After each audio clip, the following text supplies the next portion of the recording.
សូមគោរពជំរាបសួរពុកម៉ែបងប្អូនជាទីគោរពនិងជាទីរាប់អានពីខ្ញុំបាទតាន់ចន្ទថា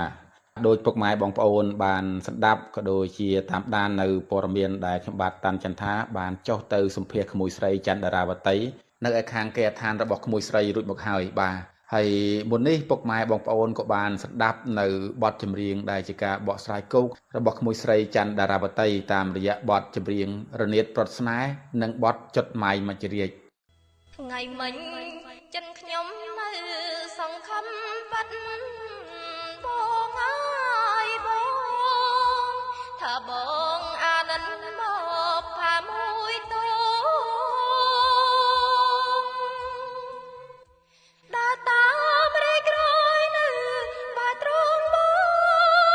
អើយបងហើយលួចទាំងសងទាំងក្តីស្រមៃ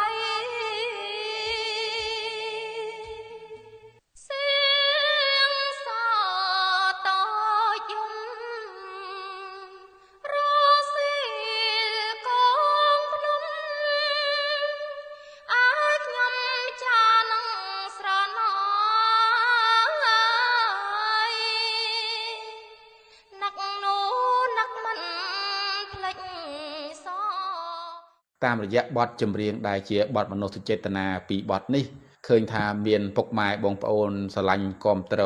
ក្មួយស្រីច័ន្ទតារាវតីខ្លាំងណាស់បាទពលគឺនៅក្នុង Channel YouTube របស់ខ្ញុំបាទតាន់ចន្ទថាក្រៅពីមានពុកម៉ែបងប្អូនបានចូលស្ដាប់ច្រើនហើយនោះក៏មានពុកម៉ែបងប្អូនបានចូល comment គាំទ្រនិងលើកទឹកចិត្តដល់ក្មួយស្រីឲ្យខិតខំប្រឹងប្រែងប្រឡូកនឹងអាជីពសិល្បៈបាទដោយមានពុកម៉ែបងប្អូនជាច្រើនគាត់បានអបអរសាទរនៅពេលដែលគាត់បានស្ដាប់នៅទឹកដមសម្លេងដ៏ក្រអួនក្រអៅរបស់ក្មួយស្រីច័ន្ទតារាវតី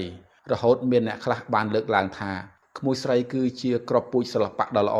ដែលអាចស្នងនៅទឹកដមសម្លេងរបស់លោកយាយរស់ស្រីធាបាននេះគឺជាការលើកឡើងរបស់ពុកម៉ែបងប្អូនដែលគាត់បានបង្ហាញមតិផ្ទាល់ខ្លួនរបស់គាត់នៅលើ Channel YouTube របស់ខ្ញុំបាទតាន់ចន្ទថានិយាយរួមទៅពុកម៉ែបងប្អូនបាទតាមរយៈបទចម្រៀងដែលពុកម៉ែបងប្អូនបានស្ដាប់ជាច្រើនបទកន្លងមកហើយក្រៅពី Channel ខ្ញុំបាទក៏មានបងក៏មានបងប្អូនជាច្រើនបានទៅធ្វើបទសម្ភាសន៍ក៏ដូចជាការสนับสนุนឲ្យក្មួយស្រីច័ន្ទតារាវតីបកស្រាយនៅចម្រៀងគោកក៏ដូចជាបទចម្រៀងដែលមានសាច់ភ្លេងផងដែរបាទហើយនៅក្នុងឱកាសនេះដើម្បីកុំឲ្យពុកម៉ែបងប្អូនតន្ទឹងរង់ចាំយូរខ្ញុំបាទតាន់ចន្ទថាក៏បានបញ្ចេញនៅបទចម្រៀងច្រៀងគោករបស់ក្មួយស្រីច័ន្ទតារាវតីមួយបទបន្ថែមទៀតបទទី3នៅក្នុង Channel YouTube របស់ខ្ញុំបាទនេះមានចំណងជើងថា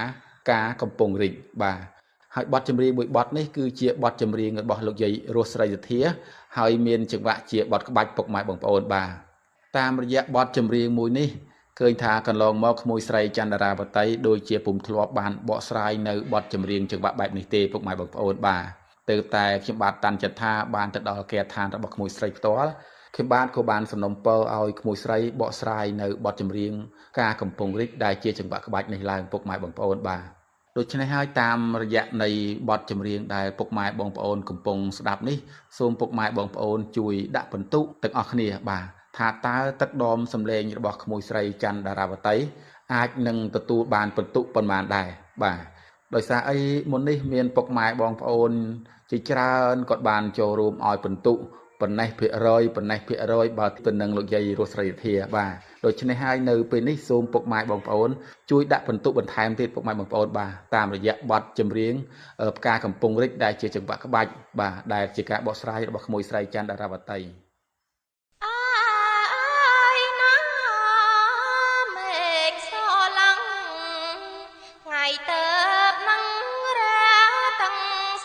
ចង្រែកស្មៃ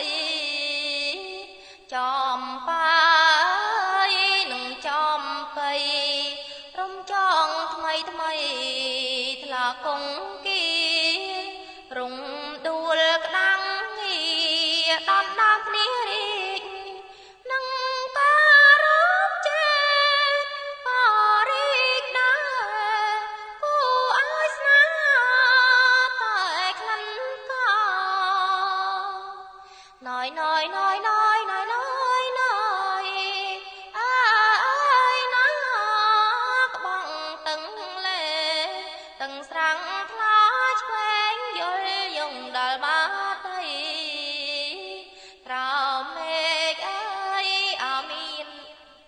និយាយរួមទៅពុកម៉ែបងប្អូនបទចម្រៀងមួយបទនេះខ្ញុំពិតជាស្ដាយមែនទែនដោយសារក្មួយស្រីមិនបានបកស្រាយបានចប់នោះទេពុកម៉ែបងប្អូនបាទដូចខ្ញុំបានបញ្ជាក់នៅព័ត៌មានមុនមកនេះគឺនៅពេលដែលខ្ញុំបាទតាន់ចន្ទថាបានទៅជួបក្មួយស្រីផ្ទាល់នោះគឺក្មួយស្រីមានបញ្ហាសុខភាពពុកម៉ែបងប្អូនបាទពលគឺ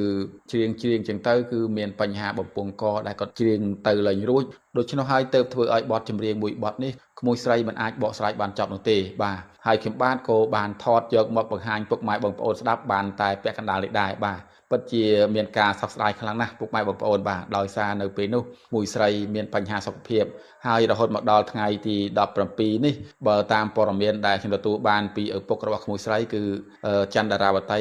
មានបញ្ហាបំពង់កកាន់តែខ្លាំងហើយពុកម៉ែបងប្អូនបាទរហូតគឺសំបីតែការនិយាយហ្នឹងក៏និយាយលេងចង់រួចទៅហើយបាទហើយក៏សូមជូនពរឲ្យក្មួយស្រីឆាប់ជានៅជំងឺគ្រុនផ្ដាសាយនឹងឲ្យបានឆាប់អាចច្រៀងបានឡើងវិញពីព្រោះមានពុកម៉ែបងប្អូនជាច្រើនគាត់កំពុងតែរងចាំស្ដាប់នៅការបកស្រាយបទចម្រៀង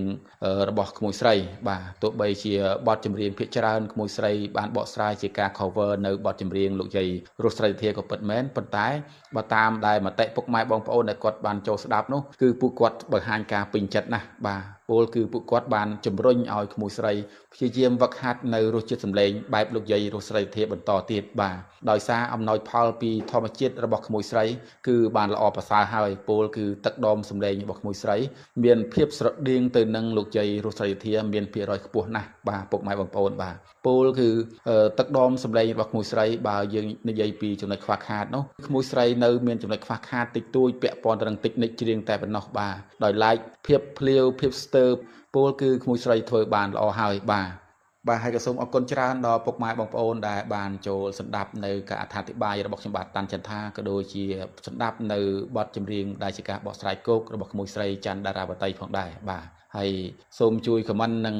share ទាំងអស់គ្នាបាទដើម្បីជួយលើកទឹកចិត្តដល់ខ្ញុំបាទដើម្បីធ្វើនៅបទចម្រៀងបន្តទៀតឲ្យពុកម៉ែបងប្អូនបានស្ដាប់បន្តផងដែរបាទនៅពេលនេះខ្ញុំបាទតាន់ចន្ទថាសូមអរគុណសូមជម្រាបលាបាទ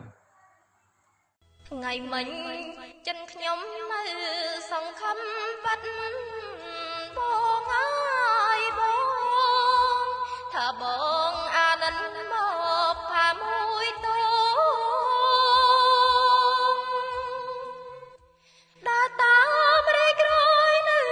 បាត្រង់បងអើយបងហើយលួចទិញសងទាំងក្តីស្រមៃ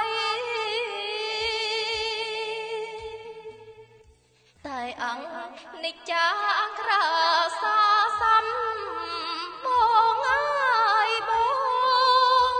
អូនលួចអានចំដឹងសពសេចក្តី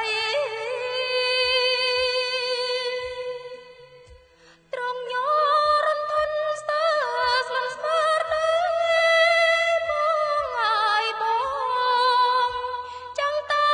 លាក់ស្រីព្រោះអីខ្មាបងចុតម៉ាយមកជ្រៀងកាច់ក្រៃចំណាំបងអើយបងដូចដើរមកកម្មឲ្យ